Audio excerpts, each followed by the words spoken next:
სოფლის მეურნეობის საკითხებში კარგად ინფორმირებული 54 რაიონი. სოფლის მეურნეობის სამინისტრო გლეხებისათვის საჭირო ინფორმაციის მიწოდებას ადგილზე შექმნილი საინფორმაციო საკონსულტაციო სამსახურის საშუალებით ახორციელებს. TV3-თან უწყების წარმომადგენელი აცხადებს, რომ მსგავსი სამსახურების არსებობა წარმატებულია და სამინისტროსა და ადგილობრივ ფერმერებს შორის ურთიერთობას და ინფორმაციის გაცვლას აადვილებს.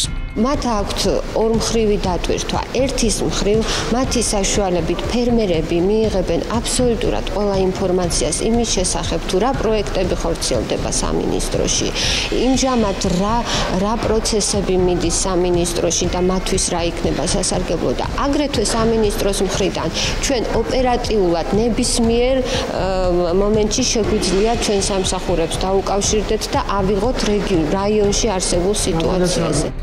მარიკა გელაშვილის განცხადებით საინფორმაციო საკონსულტაციო სამსახურების ფუნქციონირებით ადგილობრივი გლეხები კმაყოფილები არიან.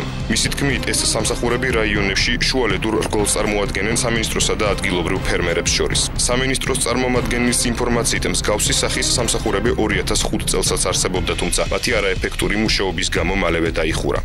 2005 წელში რეფორმების შედეგად ესეთი სტრუქტურები გაუქმებული იქნა და შეიქმნა რეგიონულ დონეზე რეგიონული სამსახურები, მაგრამ მათი მუშაობა აღმოჩნდა არაეფექტური, იმიტომ რომ ეს სამსახურები წარმოადგენდნენ 60 კაციან სამსახურს და მოგეხსენებათ ზოგიერთი რეგიონი, როგორც არის კახეთი, 8-9 რაიონს მოიცავს, ამიტომ 60 კაციანი სამსახური მთლიანად რეგიონს ვერ მოიცავდა.